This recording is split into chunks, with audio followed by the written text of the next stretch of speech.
Singing Goddess, The Wrath of the Fonz, Smokepit Fairytales Part 2, Chapter 7, Panzer 4 to Rook 2.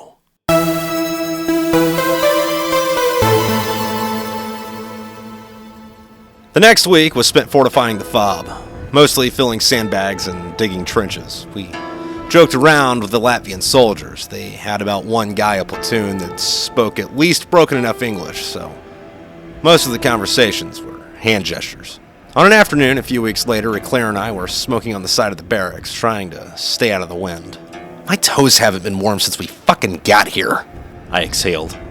Eclair griped. Yeah, it's pretty much bullshit. I feel like they're gonna fall off, but they won't get frostbite and turn black.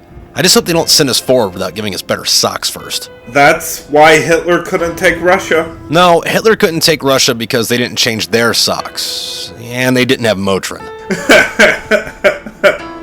At least they're letting us wear beanies instead of freezing our ears off. Yeah, First Sergeant DeLeon's pretty cool. Eclair focused his eyes behind me and motioned his head. I turned around to see what he was looking at. There was a convoy of trucks driving towards the fob. You think they're bringing mail? When they got closer to the gate, or the opening of the sea wire we were calling a gate, I noticed the trucks weren't American and recognized the insignia on the sides. Those are German. Yeah, I saw the crosses. It looks like they got a lot of shit. Several of the vehicles had flatbed semi-trailers, and their cargo was covered with large green tarps. I wonder what they have. Whatever it is, it's probably not hookers or blow. I lit another cigarette. Hey dude, check it out. The guys in the back are towing howitzers. That's comforting.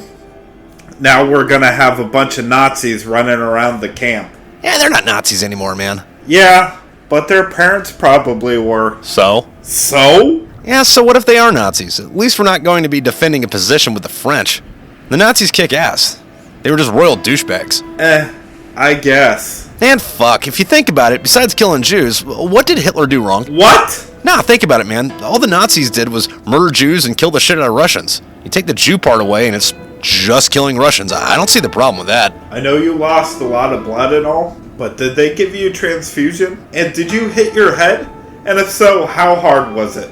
The Nazis did a lot more fucked up shit than just that. I ignored Eclair. And if you really think about it, Hitler wasn't a bad guy. I mean, he killed Hitler. Eclair chuckled a bit. I guess he figured I was screwing with him. We smoked a few more cigarettes and watched the Germans set up camp. They set up a series of tents and positioned their cannons at the east end of the fob. A group of soldiers took the tarps off their semis. Their cargo was mechs, and they were a hell of a lot more elegant than the Russian ones. Their face looked like an old gas mask with a cylinder and tubes. We guessed it was some sort of intake, and it was wearing something that looked like an old helmet from World War II. The shoulders had thick metal rectangle shields that protected the arms. The unit insignias and iron crosses were painted in gray on the sides. The mechs were painted white with green and black speckling. When they powered on, the eyes of the gas mask glowed in a faint orange. They sat up and stood off the trailers. Each footstep shook the ground. The four of them grabbed weapons off one of the other trailers and posted behind the cannons. Eclair admired the iron monsters. That's pretty sick. Yeah, it's cool, but it's kind of bullshit. Huh? Where's ours? We're supposed to be the greatest nation on the fucking planet, and the fucking Germans are backing up the goddamn US Marines? I mean, yeah, it's better than nothing, but holy shit, dude. Shouldn't there be a Mew down in the Med that could have floated up here and given us a few of these things by now? No one said the Marine Corps was efficient. Remember how on Guadalcanal they dropped off the Marines and the Japanese Navy sank all the ships? Marines were just stuck on the island alone and unafraid for a few months? Hey, at least calm's up. The next few days went by smoothly. Doc, Eclair, Fonz, and I were smoking by the building closest to the German artillery line. Some soldiers were putting IR netting over the mechs and cannons. They had used the mechs to dig a thick trench around the fob. It turns out they could be used as backhoes. One of the German soldiers walked up to us using an accent that let us know that he didn't speak much English. Excuse me. He had a confused look on his face, and he motioned his hands as if he were lighting a cigarette. May I, Fonzie pulled out a pack and gave the German a smoke. Sure, dude. Oh, thank you. The soldier replied happily. He pulled out a lighter and lit the cigarette. Hey, buddy. I grabbed his attention. Yeah. I pointed to the mechs in the trench getting covered in snow. Hey, what are those called? The soldier looked at the giant metal beast and back to me. The Trenton Panzer. Trenton Panzer? Ah, yes. What do you do? Fonzie asked him. The soldier looked at Fonzie with a confused look on his face. Min English, it's not, good. Work. Job? He started speaking in German before he remembered that none of us spoke it. He pointed to the Trenton Panzer, then looked back at us. He said a few words and imitated working on a car with his hands. Mechanic? Doc asked. Ah, yeah, mechanic. He took a deep drag from the cigarette Fonz gave to him and stuck his hand out. Niels. Eclair pointed at him. Nils? Yeah. We all exchanged names, and Nils put his cigarette out and waved as he walked back to his mechs. Thank you. I think I had been asleep for a few hours when I awoke in a dream. I was in the aid station, where my cot was, but it wasn't the aid station. It was dreary, and the walls almost seemed to move like waves in the ocean on a calm day. I was lying in my cot, but I was watching myself stand up and walk across the room. I saw myself standing next to a man with burns all over his arms. Who are you? The other me asked the man with the burns. McMillian. He said. I felt like he wasn't telling the truth, but he wasn't lying either. Where are you from? Nowhere around here.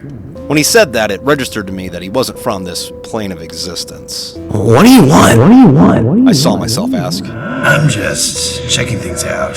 He said, looking around the room. Then McBland looked over to Mimi, the me in bed. Wake up. I woke up sweating. My heart was racing and I felt scared. I didn't know why. It wasn't really a bad dream. I mean, sure, it was creepy, but it didn't have that nightmare feel. So I took a swig from my canteen and went back to sleep. I had another dream when I fell back into slumber. It was night, and I was in Hollywood. Thick red flames rose from the broken windows along the street. I was in my gear and running. I didn't know what I was running from. I stopped at an intersection. I looked around me, but couldn't find anyone or anything to really grab my attention. I heard Penelope calling for me. I struggled to hear where her voice was coming from. It was everywhere. Someone started shooting at me from the buildings. I jumped into a burning window. I figured fire was better than bullets. Penelope was in the room. She was wearing a dress made of scales. She had snakes for hair. She said over the sounds of machine guns still trying to get me. I woke up to Doc yelling at me. Get the fuck up! I looked at him wondering why he was shaking me until I realized the machine guns from my dream weren't from my dream. Shit! I rolled off my cot and hit my leg on the floor. It was a nice reminder that it hadn't healed yet. I groaned and rubbed the sore spot on my thigh. I haphazardly threw on my gear, still stained with my own blood, and ran as fast as my legs would let me outside. I stopped on the balcony before heading downstairs to see what was happening. The German cannons were firing into the tree line. Barrels almost parallel the deck. Long orange streaks flew from the barrels of the Panzer's guns. One of the ones from the west side of the fob was moving along the south. The other kept facing west to keep watch on the rear. The mortarmen illuminated the battlefield with yellow, burning balls of light that slowly drifted down from the sky. There were two rooks coming from the east. Their hulls just barely surfaced from the top of the tree line. They had to knock down the vegetation to move through the dense forest. That's one advantage they had over a conventional tank. They could make their own way. One of the rooks fired a round from its cannon arm. It fell just short enough of the trench to rattle the Marines. Fonzie was leading his squad in a dead sprint towards the front. Doc and I followed after him.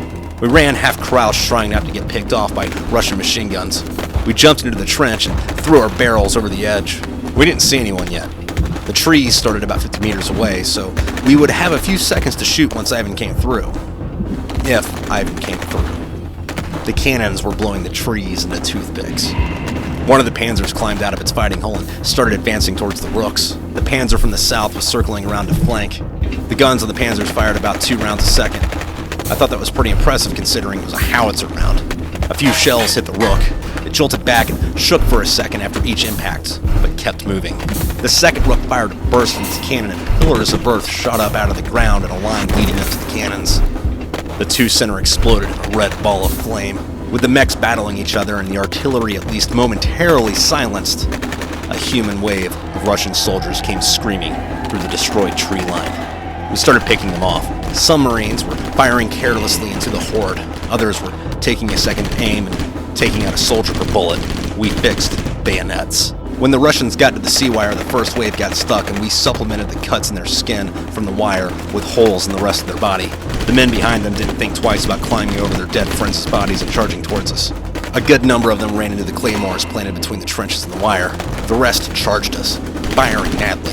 I was scared out of my fucking mind. I was pretty sure at that point I couldn't die, but that didn't mean the shit wasn't going to be fucking painful.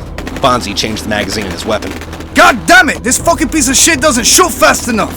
The Latvian soldier beside the Fonz fell back into the trench with a large gushing hole where his face used to be. Fonzie looked at him stone-faced, then picked up his weapon. I don't know what model it was, but it was belt-fed. The Fonz opened up on the Russians, pushing them down like toy soldiers in the wind. Another Latvian soldier next to him gazed up at him in terror for a second before turning around and grabbing boxes of ammunition. Fonzie screamed as he shot. I aimed in on the faceless horde charging us. They were wearing their own flak jackets and helmets, so I aimed for the crotch. Before you get mad at me for shooting people in the dick, think about how many blood vessels and muscles are down there. The Russians kept falling, but the ones behind them kept running over them at us. A Russian got tangled in the sea wire. He was twisting and jerking, trying to get himself free. The razors on the wire cut into his uniform and sliced his skin open. I couldn't hear him, but I saw him screaming. He half smiled, though, when another soldier stopped beside him and started to cut the wire to set him free. I put the red chevron inside my RCO over the stuck soldier's friend's face and pulled the trigger. His friend's face splattered over him and he started to wail again. I shot at the soldiers around the wire man. I had gone through 2 or 3 magazines when the wired-up soldier finally got himself free. He reached down for his rifle and hopped up over the death trap that had him held there so painfully down for so long. When he landed, I shot him in the hip, and he fell back down. McMillian and Bama were beside me, firing and swearing. Bama started crying, but he never relented as he defended his position. McMillian yelled at him, "You'll be alright, dude. Just keep shooting." Fonzie ran out of ammo on his new toy and started yelling in Spanish. McMillian! Yes, Sergeant. Hold the line, I'll be right back! Aye, Sergeant. The Fonz sprinted back towards the buildings. The Panzers were running around trying to kill the Rooks. Neither side looked like they were doing very well, but it kept the Rooks from shooting the trench. Fonzie jumped back into the trench with a pack full of ammunition. Take this shit! He dropped the bag and pulled out a belt of ammo, loaded it, and started firing again. Fonzie kept Ivan at bay in our sector long enough for us to reload a few magazines. We fired until our barrels started to smoke. Fonzie jumped back out of the trench. Hold on, I'll be right back! He bolted back to the buildings for more ammo. We kept shooting. The Russian infantry finally reached the trench. The first soldier got to me. He jumped down screaming, holding his weapon like a club, about to smash my head with it. I lunged up my bayonet into his body between his legs and let the momentum carry him over me. The next soldier tackled me. I pulled the K-bar off my flak and stabbed him 6 or 8 times quickly in the side and rolled off of him. I tried to stand up, but the trench was flooded with Russians. I stabbed one in the back of the kneecap. He screamed and fell, and Bama smashed his face with the butt of his rifle. Bama swung his rifle around and caught a Russian neck with his bayonet. One of those communist bastards was straddled up on top of the Doc. He was trying to push his knife into Doc's face, but Doc was holding him back. I put the Russian in a headlock and tried to slit his throat with my K-bar. He jerked and grabbed at me, and I accidentally stabbed myself in the bicep. I let out a yelp, and Doc grabbed the Russian's knife and drove it into his belly. The Russian screamed, and I kicked him to the ground. He was hollering and grabbing at his guts. Doc stomped him in the neck, finishing the job. The machine gun fire picked back up, and everyone hit the deck. The Fonz had returned with more ammo and sawed at the Russian line. I didn't see what happened, but apparently one of the Panzers had won the fight with the Rook. Twisted, burning frames came crashing down before the trench. The Panzers started walking around the area in front of us. Their giant metal feet crushed Russian bodies into soup. They finished off the soldiers in the trenches. When the Panzers were done with the assaulting Russians, they fired a few volleys into the forest that was now a few hundred meters back from where it had been a few hours earlier. A few of us climbed out of the trench to look at the killing fields before us. The rising sun illuminated the sea of death. I pulled off my beanie, ran my fingers through my hair, and lit a cigarette. I looked at the bodies in the trench. A few inches of blood pooled at the base. How many more of us are gonna die before they pull us out of here?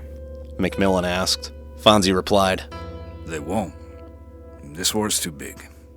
If we took these asses in Afghanistan, then maybe, but they're either gonna send us replacements or merge us into a different unit. McMillian shook his head and took off his Kevlar. We started pulling the bodies out of the trench. What was left of Echo Company stood watch in case of a second attack.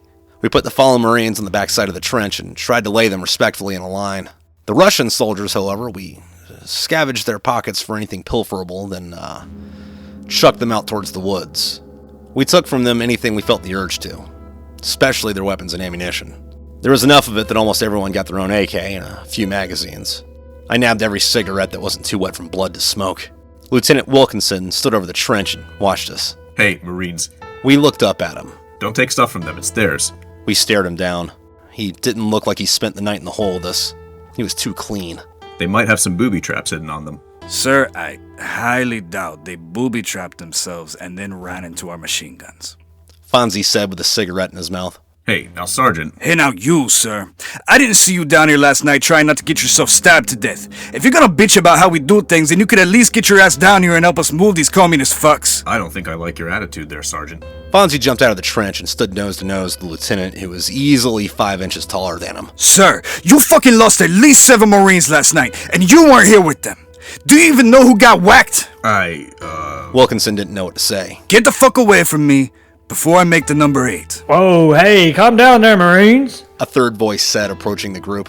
Fonzie looked over and saw Lieutenant Colonel Memnon. Now what's all this about? The battalion commander asked. Sir, the platoon commander here skipped out on this morning's action, and now he has the fucking gall to come up and criticize us on how we're handling ourselves. All right, what's your side of the story, Lieutenant? The Marines were cleaning out the trenches, sir, and I was telling them that they shouldn't be taking things from the Russians. What kind of things? Fonzie pulled a few magazines from his cargo pockets. Weapons and ammunition, sir. We're running low. McMillian said from the trench. Sir, Sergeant Palacios probably killed 150 Russians last night. I don't think we'd be alive without him. He kept leaving the trench and running back with more ammo for us. Thanks, Marine. The colonel looked back at Wilkinson. And where were you this morning? Well, I was in the COC trying to... Okay, where's your platoon sergeant? Staff Sergeant Wilkinson crawled out from the trench a few yards down. His uniform was torn to shreds and he was covered in soot and blood.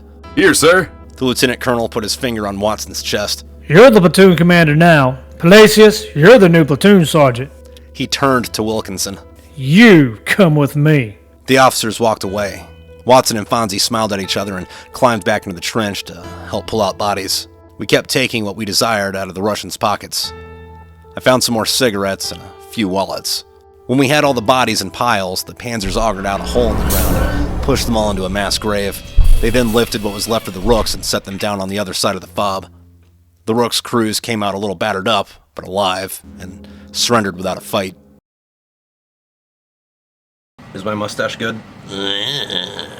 No, that's dumb. Hey everybody, thanks for listening to another chapter of Sing Goddess the Wrath of the Fonz, Smokepit Fairytales Part 2. Chapter, episode, whatever it is we're calling this. We had quite a few people in this one, haven't we? So we got Chuck LaVoki as Doc, Dan Brady as Eclair, Travis Wiedemann as the Fonz? I don't know who else he's playing. I don't know why my brain farted on that one. We got my buddy Kai Huber as Wilkinson, Joseph DAiSEY Flowers as both that German dude and as the Colonel. Eric Pickle as Watson. Diane Spencer as Penelope. And Clayton Sims as McMillian. And again, Clayton is the guy that's the face over on the Civ Div. They got a lot of advice for, Veterans Association VA shit. They do videos on VA shit. There's a lot of good info over there, so go check it out. Can't brain have dumb. And then of course Diane, who's fucking awesome doing Penelope there, even though it was only like, 2 lines? Something like that. Anyway, as always, if you don't want to wait for me to read all these to you, you can just go read the books yourself. Or, if you're watching this way in the future, just get the audiobook. And on that, I would like to thank all the people that are supporting me over on Patreon. They get these as they're done. And I don't even know when this one's posted. It's December, right? It should be December. I'm recording this, it's the week before Thanksgiving. Yeah, it's like November 17th right now, so that's a thing. So I hope you guys had a good Thanksgiving, I guess. Probably should have thought of that, when I did the other video for, I don't know, however many weeks ago that was. I'm talking to you from the past. Or am I just in the future? I don't know. Anyway, no real updates from the last video I posted, because, I recorded that yesterday, even though you wouldn't have seen it until last week. I can see the future! Yeah. Alright, so I don't know if I'm going to be recording anything next week, just because of the holiday. There shouldn't be a break in, the way you guys get them. That's one of the beauties of scheduling. But because on my end of it here, there will be more time on it, so hopefully I'll have some more comments to read to you, or respond to, or whatever. You know what I mean. I'm looking at you, Whitney and Doc Whiskey. Alright, anyway, if I didn't say thanks to the Patreon people, thank you to the Patreon people. There should be over here, along with the list of everybody who's gotten a war chest. That's another perk of the war chest. If you want that, put you on this thing, and that's the first 6 books of the Smokepit Fairytales series, in a 50 cal can. It's on the website. I've talked your ear off about this, but yeah. Anyway, you have a good day. I'll see you next week, or you'll see me next week. I don't get the whole like, oh, I'll see you next week. I don't see you people. I mean, I'm looking at the camera right now, but I mean, I got Spotify open on one monitor and then YouTube up on the other, but it's not my videos. It's I think it's Pawn Stars. That looks like Pawn Stars. Yeah. I've been working on art nonstop. I mean, book art, or art for the last 3 books in this series that I'm hoping to get to you, in January, because I mean, I don't know, they're good. It caps off the series. Everyone that's read them so far has cried. Or at least they told me they cried, I guess that's a good way to end things, novel-wise anyway. I've also been painting a lot. That's actually where my bread and butter is. Like, books are great and all, but, you have any idea how many books you gotta sell to, I don't know, make anything off of them? It's a lot. And this isn't exactly a super popular franchise. I hope one day that gets taken out as a clip and people laugh at me for it, because, when they do that, it will be a super popular, novel series. But, gotta do what you gotta do, right? But yeah, no, I've been painting a lot. Did I say that's the bread and butter? I was thinking to say that was my bread and butter. I might have said that already. I don't know. But I got paintings on my website if you want to get one. And getting those does help me out a lot. All right. Anyway, I've rambled long enough. Oh, damn, this video is fucking... Okay. Here are the bloopers. I'll see you around. Okay, bye. The Latvian soldier beside the Fonz fell back into the trench with a garge. The Latvian soldier beside what was left of Evco. I put the red chevron inside my... We put the fallen Marines on the back side of the trench and tried to lay them respectfully in a line. God damn it! What the fuck do you want? Hank is having a nightmare. Bucket. The 4 of them grabbed weapons off one of the other trailers and posted. Just in case all those were too loud. What? Hank. The Marines were just stuck on the island alone and unafraid for a few months? I mean, I'm pretty sure some of them were afraid and starving. The second rook fired a burst. It fired a burst. Hey! Fuck. That was Eclair that said, Nils, and then this German guy said, yeah. Oh. Okay. Little typo there. One of the German soldiers walked up to us using an accent that let us know he didn't speak muck English. At least they're letting us weird... Fuck. The second rook fired a burst from its cannon, and pillars of earth shot up out of the ground. Speak, Trip. Sorry, hold on. It's in the script. It's out instead of R. I need to change it real quick. I know what it's meant to be, but my mind kept going like, no, it's out. It doesn't make sense, but it's out. On an afternoon, a few weeks later, Eclair and I were smoking on the side of the... What?